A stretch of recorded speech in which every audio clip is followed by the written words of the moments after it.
Hello. Hello, Jeffrey. Thank you for making time to come here and to have a conversation about healing, the healing field, we just already started, about the understanding what is healing. And before we dive in there, I'd like to ask you to talk a little bit about yourself in the healing field, because you call yourself an Un-MD. What is this, and why is this, and how came? Well, it really starts in you having called me Jeffrey, which was the name that I was given from my birth, and a name that I never actually used. I don't remember ever saying my name is Jeffrey. It was as long as I can remember, it was Jeff. And this Jeff went through a very usual upbringing, modern culture upbringing, like a very conventional, loving, comfortable, sort of wonderful, by modern culture standards, a wonderful upbringing that in a house with a doctor was my father. Is my father. He's a doctor. And I remember since I was young, since I was little, I remember noticing this, which is that whenever anybody in my community would come to my father and ask for, pills or antibiotics, whatever, he would just write them the script for whatever they wanted. But whenever we were sick, he would just say, "Don't worry, you will be fine. Don't worry." What he was saying was, your body knows, your body will fix this. Your body will put this back together. And I internalized this. I realized later on that I internalized this very deeply. So much so that throughout my childhood and even all the way up to now, even I didn't take any pills of anything. Definitely not pharmaceutical pills. I would let myself lay in bed for 3 days, 4 days, like deathly ill, instead of taking any pills of anything. And yet, when I remember when I was a junior in high school, I took an anatomy class. It was the first time I'd done anything with the human body, and I was just like through the roof about it. I was like, wow, this is so interesting. Like this thing is so wild. It has so many interesting parts. And I said, well, my dad's a doctor. Being a doctor is an amazing thing to do, right? Like, how much better could you get than being a doctor? And so I was okay. So up to that point, I had no idea what I wanted to do with my life, and I was not interested really in finding out, because my whole life I was just kind of carried through everything. But then, okay, I'm going to be a doctor, and all of a sudden my life had meaning, and I had all this energy to actually figure things out. And I went to college, and I was a pre-med thing, and then I went to medical school, and I was just writing this article that I published, my newsletter for this month, and what I wrote was that I was taught really well how to regurgitate information. I was taught really well how to memorize things. I was never actually taught how to think. You know, I was never taught to examine what am I thinking with? What am I using to see the world with? I was not taught that. So I just went through life, and I was really good clearly at memorizing. I was really good at like navigating how to take exams. You know, I could always do really well and, you know, sneak through not even studying so much. But when I got to medical school, memorization started to become really, really hard. And it started to become really, really hard because what I was trying to learn was so disconnected from this thing that I had internalized as a young child, which was my body will take care of it. You know, don't worry, the body will take care of it. So I go to medical school, and they're trying to like shove, you know, the pharmaceutical thing down my throat. And it's like this, well, first there's the first 8 weeks of anatomy, which were wonderful. You know, I was like, wow, and cutting bodies open and seeing more into the real, what's going on in real life, not just through pictures and through books. And I excelled in that. But then when it came to the next, you know, 3 years, 4 years, it was all about breaking the body up into little parts and talking about this disease, this pill, this disease, this surgery, this infection, this antibiotic. And I was just like, it doesn't work. It doesn't work. Like it doesn't fit. And so memorizing things started to become really challenging, not because I couldn't do it, but because there was something so excruciating about it. There's something so excruciating about trying to learn something that was so clearly disparate from my story that I had. And so eventually it got so painful that I decided to leave the study of, you know, the path of Western medicine. After graduating, I decided to leave. And at this point, again, I can only tell this story now, looking back, but I couldn't really name this there in the process. I can only name it now going backwards.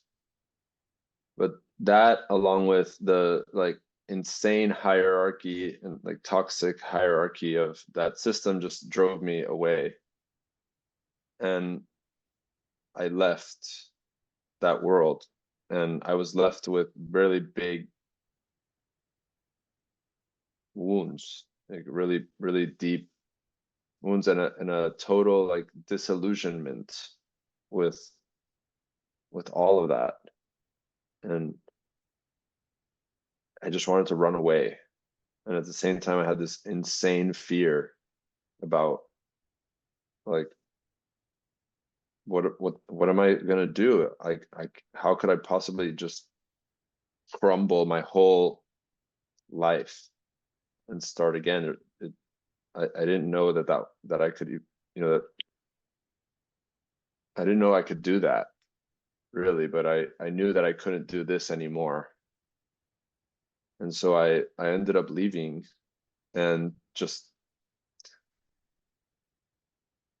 you know, I went to lunch with this woman, and she was working at this consulting firm. I didn't even know what a consulting firm was. You know, I've been doing science my whole life. You know, and it just so happens that this consulting firm was about culture change in companies. And the CEO of this company, his the understanding he had was that people don't make decisions based on their logic. They make decisions based on their emotions. He didn't know how to what to do about that, but he knew that. And so that was my first step out of that. And I think I would take a pause now, because there's more leading into like now how I see things, and now how I approach based on all of this. But I want to check in again about where we're going with this, so I can. And you can relax at this point, because I check where we are going. My question is actually, you have been so disappointed, so like really hit a wall with this modern culture medicine, traditional medicine we all grew up with. And then you left this world. What is it about your fascination with the human body, which I heard started this journey? What happened with that? How can you, did you want to become a healer? Did you want to become a doctor and healer, or did you want to become a researcher? What was driving you? God, who knows? Like at that point, all I knew was that the human body was interesting, and that being a doctor was a great thing. And so, and then throughout the medical school process, there was a combination of that I love to do work with my hands, and that orthopedics was not, there was no medicine involved in it, really. Like there's this big joke that the orthopedics, the orthopedists call the internal medicine doctor when the patient has diabetes, because they don't even know what to do about it. So I went to orthopedics because it really matched what I could do within that world. And doing surgeries, working with my hands, working on the musculoskeletal system, which was something I don't know, somehow I really liked, because it was connected to movement, the movement of the physical body, which has throughout my life, doing a lot of sports and exercises was always really something and physics. I love physics and how things move and how things move in relation to other things. This is just something that was inherently interesting to me. So that's what I went down. That's the path that I went down. But it was always like, okay, these are the options, and I will just choose the one that I like most of the options. It was always just all laid out, and I just choose one. So you chose the orthopedics because it related, or it really correlated with what is important for you: movement, the connection, like the inner functioning of the physical body, working with your hands, being in touch with bodies, and being far away from pharmaceutical drugs. Okay, and why did you leave that then, when you had what you wanted? Because what I mean, now what I can say now about it is that the whole the system that it was operating in was off. It didn't, the system itself is what really didn't resonate with me. What pained you most? What was the biggest pain? The abuse. The abuse that happened on different levels. The abuse of the hierarchy, which is like, you cannot ask questions. You're only allowed to ask questions at certain ranks. And like people just step on each other for their own enjoyment and preservation and this thing, and doctors can't do certain things because the pharmaceuticals, and the insurance companies say they can't. You have to write all of these millions of notes and be on a computer all day because it's the only way that you can actually do medicine, is with all the paperwork, and everyone's trying to defend themselves from getting sued. And it's like this whole, it's what encapsulates all of that, whatever that is. I don't have a name for it. It's just, I couldn't be in that. I don't know exactly how it is that I kept myself unable to be like, I kept myself sensitive to this. Most people are just like are completely numb to it. I could not stay numb enough. I couldn't stay numb enough to keep going. So I just had a moment where I broke. Mm-hmm. Yeah. When we met last time, we met in the context of a kind of next culture medicine. Yeah. It was called a feelings practitioner core lab. And you would you share with us what you experienced there? What's with this next culture medicine? What's different from the medicine world you experienced? Mm-hmm. Well, your question actually brought me back to long before when we had that lab, which is that, I even though I couldn't be fully numb to this thing, I didn't want to, I tried to leave that. I still was like only able to do the options. So then I went to consulting, and then I started I started a medical practice. I started a business of podiatry, of foot and ankle medicine. And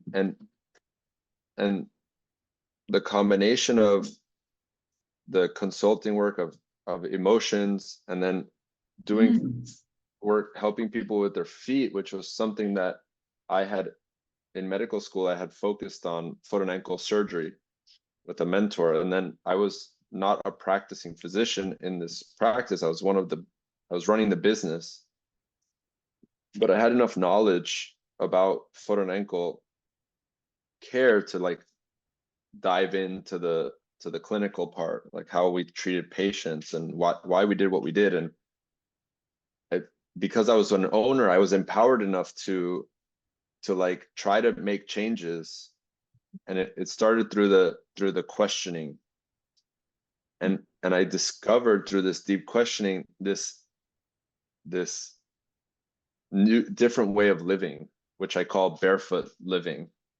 And barefoot living was originally about a more natural way to take care of people's feet, but it really is like this like microscope of a whole way of living.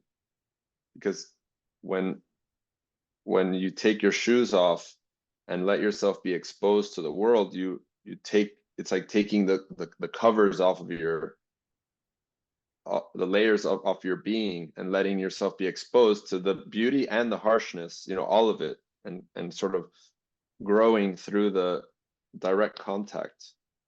And then I started doing the possibility management training work, and I actually started helping people with their like foot problems and other body problems by helping them with their feelings.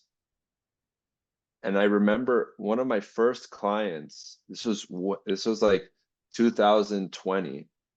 One of my first clients was this woman, and a friend had told her to reach out to me because I was a foot guy. She reaches out and she has this foot pain. She's had this foot pain for months. No physical trauma, no injuries. She does not know how this happened. And so I go meet with her. She was in the same place where I was. And I sit with her and I say, okay, tell me about what's going on. And the first thing she says to me, she says, I feel like I can't put my foot down. And I say, God, you can't make it this easy for me. You know, she basically, I don't know if they use this word in this phrase in Europe or anywhere else, but in the US, when you say, I'm putting my foot down, it means I'm making a boundary. You know, I'm drawing the line. I'm saying, that's it. I put my foot down. And so she goes, I feel like I can't put my foot down. So I say to her, okay. Tell me about your anger. And she really had a hard time with it. But after an hour and a half of practicing her anger and practicing setting boundaries, her foot pain completely disappeared, period. Forever disappeared. Since then, it was gone. And I said, oh my God, that was my first direct experience. Like, oh shit. Okay. I've heard that like the problems of the body are emotional, right? The physical body is just responding to the emotional world. But wow, this is real. Okay. I saw it happen with my own eyes and my own, and for some reason, I just kind of like had this wow moment and also didn't keep going. But then when I went to the feelings practitioner lab, it was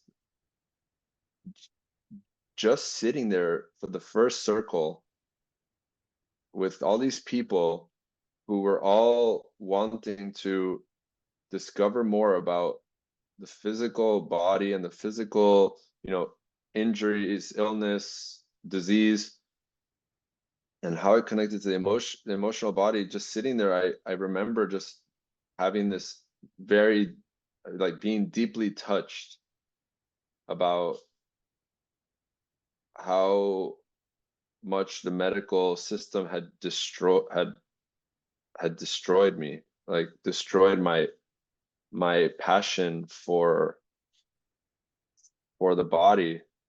Yeah, I get so much so that I wasn't even willing to pursue it on my own. And sitting there in that space, I was like, oh my God, I'm here. I made it here. And it took me years.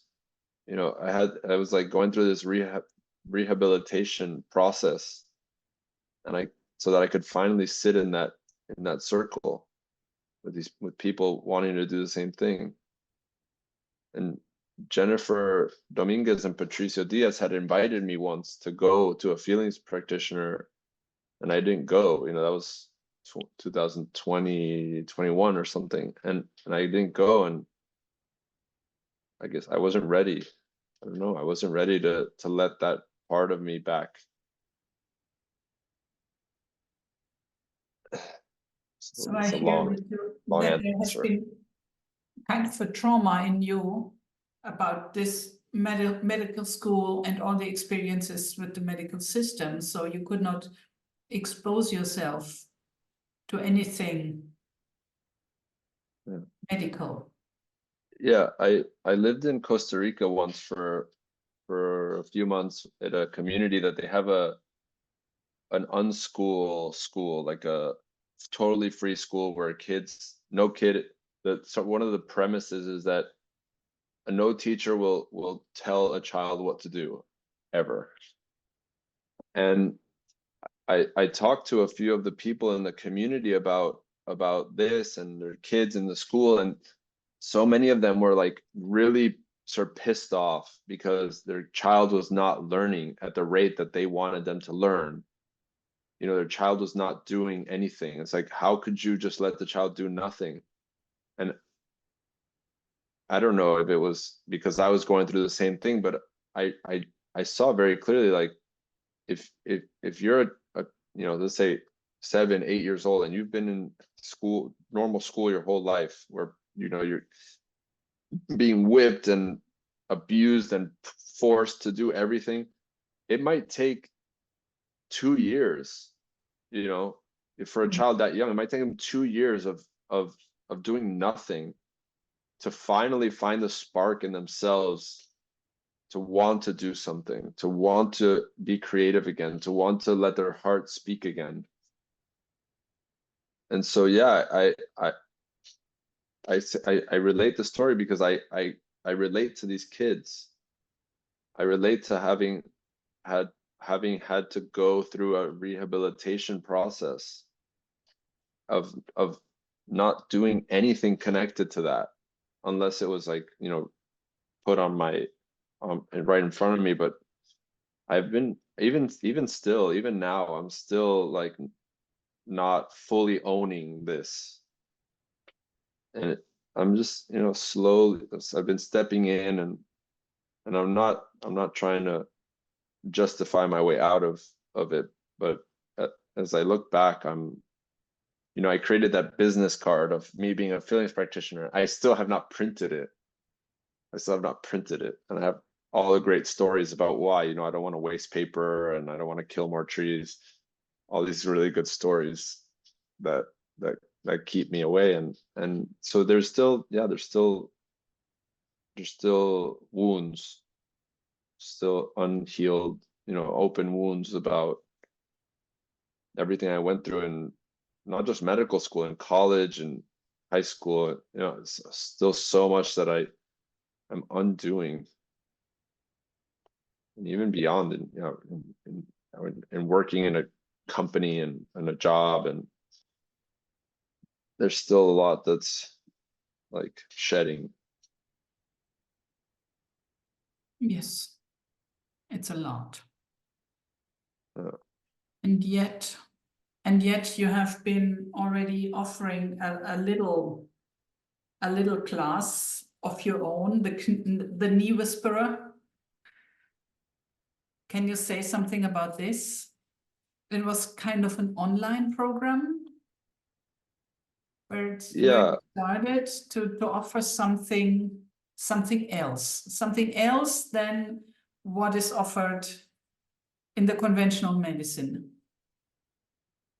yeah. I wish I had more to say, and that it had gone on, you know, till now. It was basically, you know, 3 sessions that happened, and it started for me noticing how many people have knee issues, how many people complain about pain in their knee in some form. And even myself, having had, you know, if I haven't, I wouldn't say I've had a lot of struggles with my physical body, you know, in terms of pain, injury, disease, but my left knee has, if there was one part of my body that limits my the range of expression, it's my left knee. And so I said, okay, I'm gonna just make a space for checking out the knee. And one of the things that has already, that I sort of got through already, was that this need to like be compensated for what I do. So this knee space was a free space for people to come, and it was just, it was wonderful to have created it, and several people came. I'm sure I could restart. I could restart it, and maybe I should. But people came, and we just started to, and first of all, just connect as people having this similar thing that they're working on. I think that in itself was already very special. Like a group of people that have a similar thing they're wanting to work on, that they've had issues with. And then, yeah, we just started diving in and exploring what's going on with each person? What is the, for me, the body, the physical body has these things, pains, and then the person tells a story about it, and the story, it like connects through the physical body into what's really going on in the person's life. That is the source of the physical body's, it's like the alarm. The physical body is like the alarm, and then as the mind processes it, it starts to tell this story. Like, it's so subtle. The mind starts picking certain words to tell the story, and those words are like gateways through the physical body into the emotions and energetics that are really the root cause. A lot of functional medicine doctors say that the root cause of the diseases are actually what you eat, or what you, and I'm like, I'm just like, are you, how can you say that? Like, it's not what you eat, it's what you pick. It's what the part of you that picks what you eat. And even deeper than that, way deeper than that, because you have, as a human, you have free will, so you pick. So it's the picking, right? The picker that has the things going on that are out of alignment somehow, or out of sync with the laws of reality, that are then leading into the alarms to go off, which are the alarms are the pains, the disease. So one thing I really love is to deeply listen to somebody when they're talking to me about what's going on with their body. Like, listen, like that story of the woman, like, I can't put my foot down. So, okay. What was going on when this started? Oh, I was living at this place, and this woman, and this woman had promised me all this stuff, and then I wasn't getting it. Okay, so it seems that your foot is trying to show you about your inability to be clear, to make boundaries. So let's just practice that, and as the practice happens, and the skill is discovered, then the pain doesn't need to happen anymore. And this is crazy. Like, this is, by Western medicine standards, by the modern culture standard, the sort of materialistic standards, it's crazy, because how could the pain stop just by being clear? It's like, but that's just because the materialistic view is missing the whole picture. And sometimes, okay, there's another example. So one of the things that came up in Knee Whispers was, and this was like a download that came from the nothing, which was one thing that I've known through a lot of my study of mechanics and movement, is that the knee is a pretty, like, simple joint. It is at the whim, or like, it's subject to the forces of the hip and of the ankle. And the hip and the ankle are these big joints that, really complex, beautiful joints. And in the middle is the knee. And so for a lot of people, that I was noticing in the Knee Whisper space, was that they're living, the hip and the ankle represent two lives, two aspects of their lives, that if they're not operating in concert, in union, right, in harmony, then the knee is going to receive all of this strange torque, and you have like meniscus problems, or ACL problems, or all kinds of problems. And it's like what the representation is like living two lives. If you're living two lives, you know, you have your work life where you're like with your suit and tie and serious, and then you have your home life where you go, you know, you go to, I don't know, whatever, you like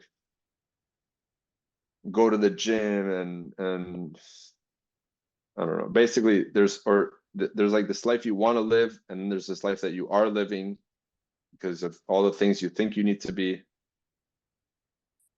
When they're not operating together, they're like completely off, then the knee just gets hammered. And a lot of people, the knee pain is this disjointment between their being and the way they're living their life. Wow. Yeah. A lot of people have knee pain. A lot of people have knee pain. And you found out that the knee pain is kind of an indicator, the warning lamp, that something in your life is, some big parts in your life are out of sync. Yep.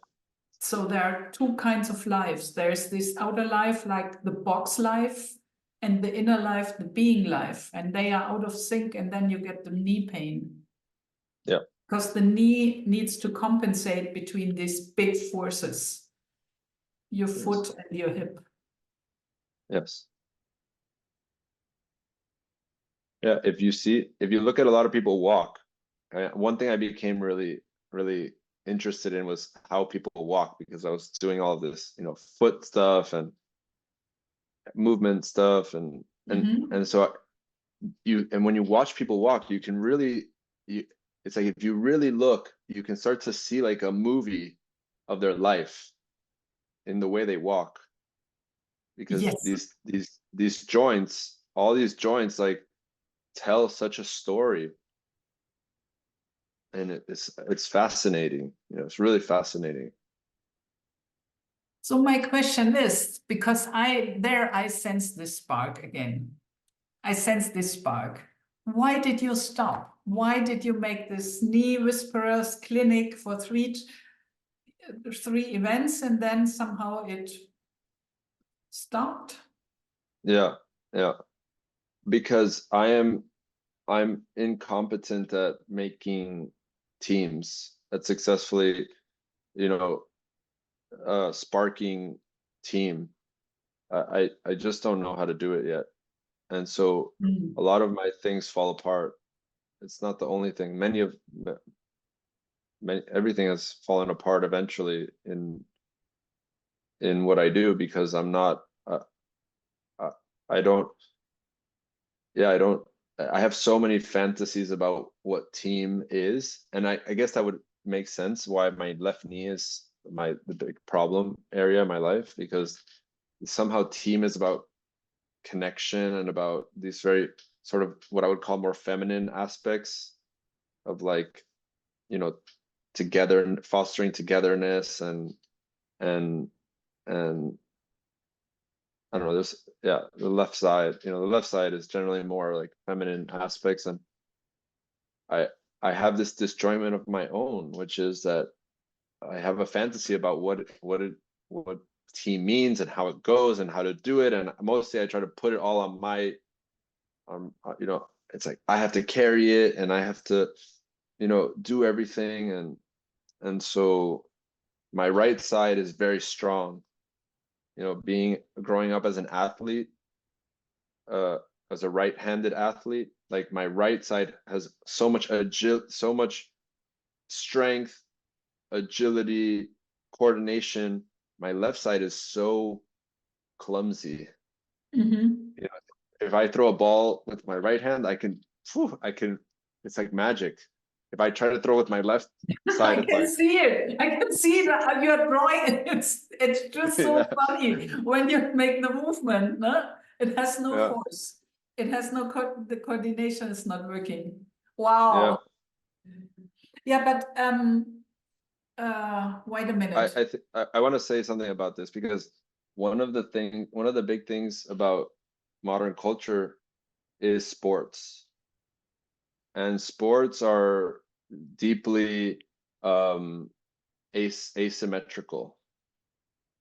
And it really reflects modern culture, which is that there's a big lack of symmetry, or of wholeness of the individual. Like you're usually, one thing is much stronger than the other. Like one side, like the masculine side, most people, the majority of people are right-handed. The side is so much stronger than the left side. Like now when I do yoga, because I don't do sports that much anymore, I do yoga. Like there's such a big difference between my left side and my right side in terms of flexibility, strength. And I've been working on, like, one of the things I've been working on in my yoga practice is like reintegrating my left and right sides in balance and harmony. So, yeah. Yeah. And besides doing this yoga, you're also still the barefoot walking yogi type. Mostly you don't wear Yes. shoes. What does this do to your physical health, to your movement practice, to how come? What's going on there? Yeah. So it started, in possibility management, we talk about like archetypal lineage and archetypal forces flowing through and delivering messages and instructions. And when I heard that, I said, whoa, I know what they're talking about, because I've had this experience before. And my experience was when I was doing the podiatry group and I discovered about barefoot, I had no interest really in it. Like it wasn't something I liked. I don't like feet so much. I'm not super like interested in it. I have no fetish about feet. But all of a sudden it became like the biggest force in my life. And like I said, okay, this is what I have to work on. And when I said yes to that, all the doors of the world opened up to me. Like it was like I was being carried. Wait. Wait a minute. Can you go back like 3 seconds? Yeah. The moment when this happened, what happened when? I discovered that there was a different approach to how people could take care of their feet.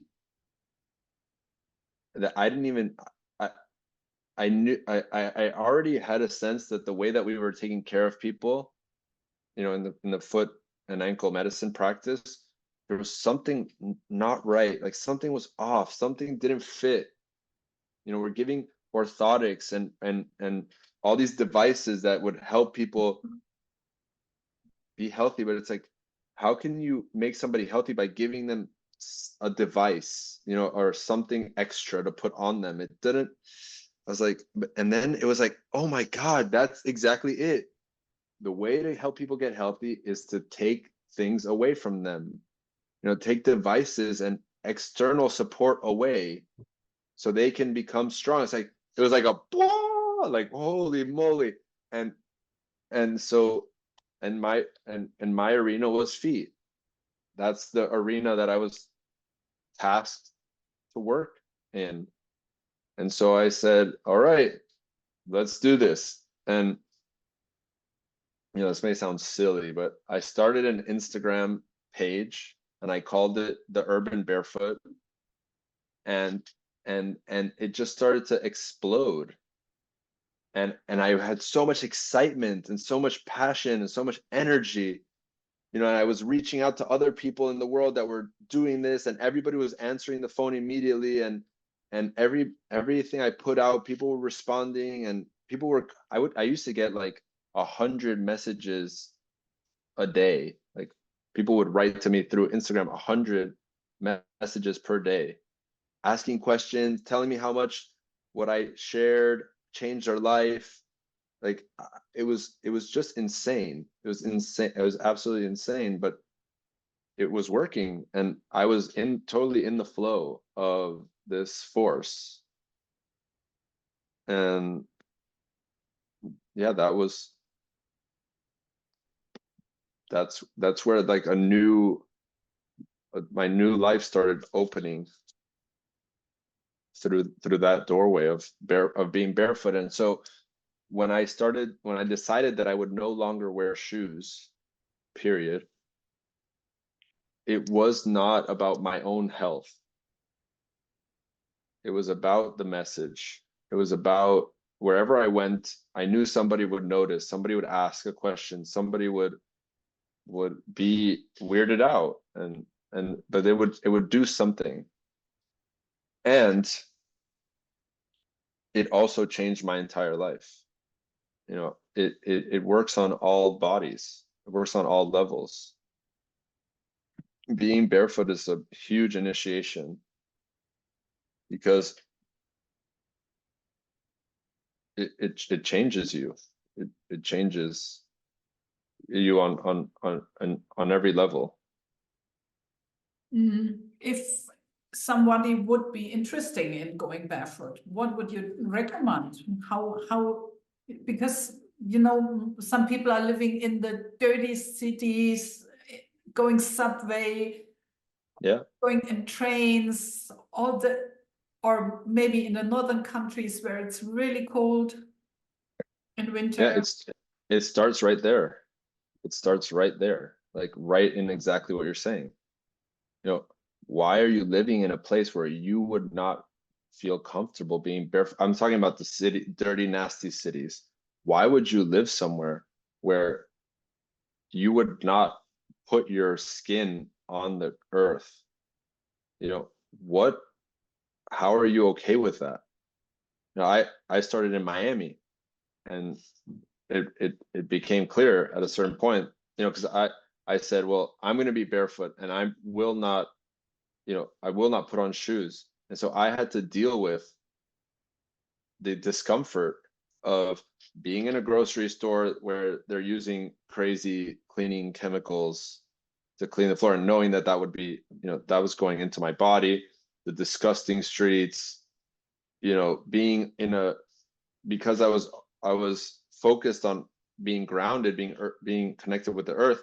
Being in an apartment building no longer worked, and I could only get sensitive to that by being in the process of being barefoot, because otherwise I would just have shoes on and I would be numb. I wouldn't have to think about it. I wouldn't have to feel it. I wouldn't have to address it. So this thing about being barefoot is about forcing yourself in a way to address, how am I living? How am I living my life? You know, where do I choose to go? Where do I choose to live?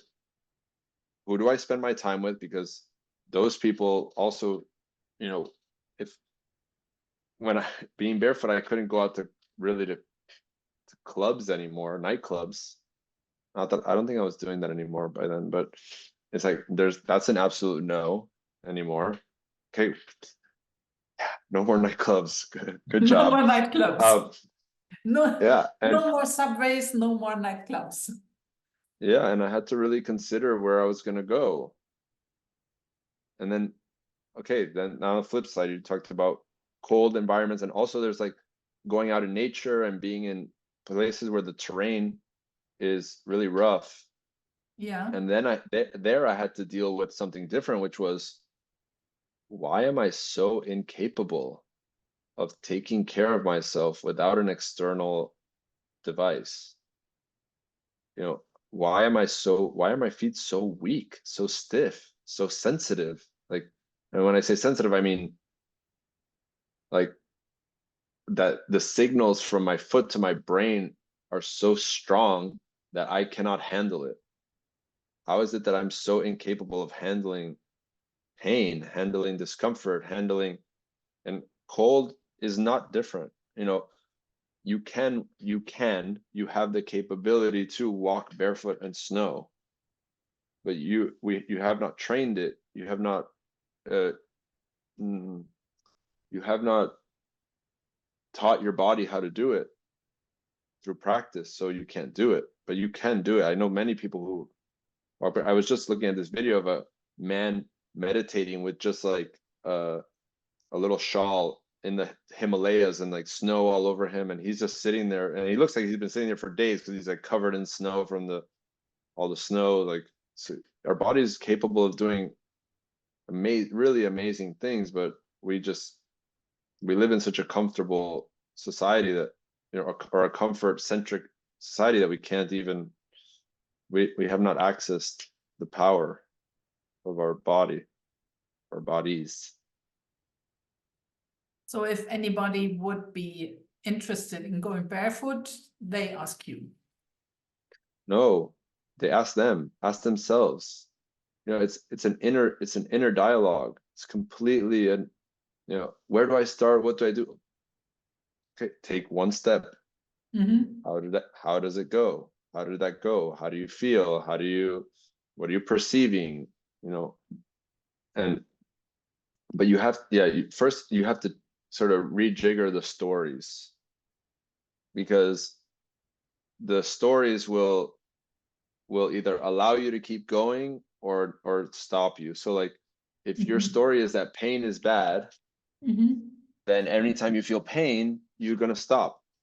You know, discomfort is bad, or, you know, I don't, it's something I want to avoid. So if you have pain or discomfort, then you stop. No, this is bad. This is bad for me. I'm going to get hurt. Something bad's going to happen. I have to stop.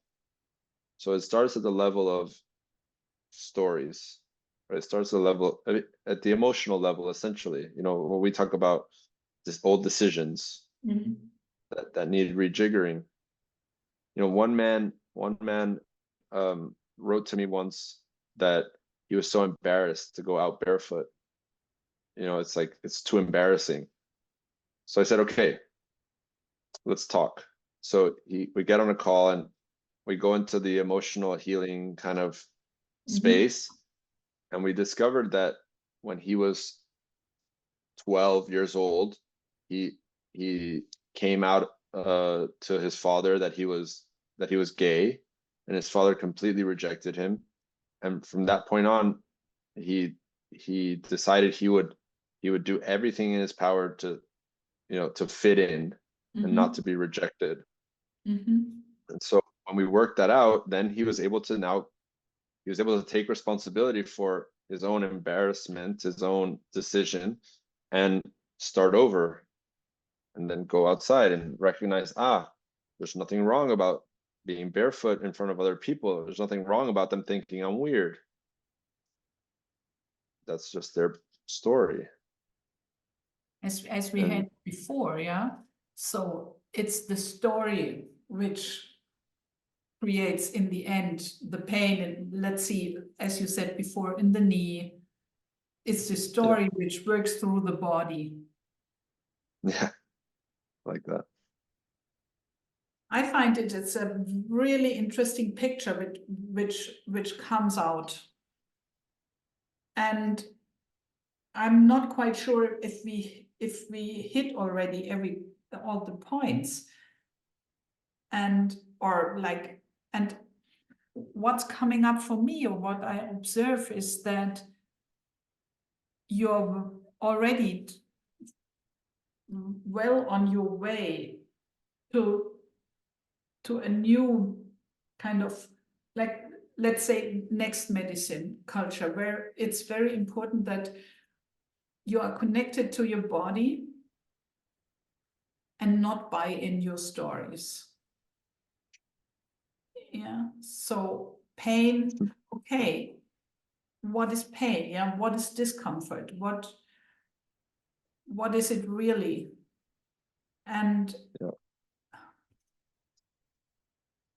so this is the one part, like getting a stronger body, having more trust in it, in one's body. Also by discovering things like the knee pain would be maybe a finger pointing on there's something not in alignment in your body, in your life, and so on. Yeah, I wouldn't even say pain. You know, some would say, well, okay, so we could just say pain is pain. And I think it's deeper than that. You know, pain is a message. Pain is instruction. Pain is wisdom. You know, pain is insight. And so who doesn't want those things? You know, who wouldn't want? And there's like the story under all of these stories, like the foundational story, which is something like everything is useful. Everything you experience has a purpose. It has a function, has a, I don't know the exact word yet, but it's like everything that you experience is a thread you can follow. You know, it's a thread you can, yeah, something like that. You may follow or you don't. And that Yeah. creates results. And if you follow it, it creates a result. And if you don't, Yeah. it's mainly which story do you attach to the thing which happens. And is this story something which is helpful, or is it something which destroys you, for example? Yeah. Thank you for making the space for this conversation. I noticed that I'm a bit hesitant to tell my story sometimes because of the talking about myself thing. But you've given me a chance to tell it, and with your questions to share it in a way that has helped me see new things about my own story. So thank you.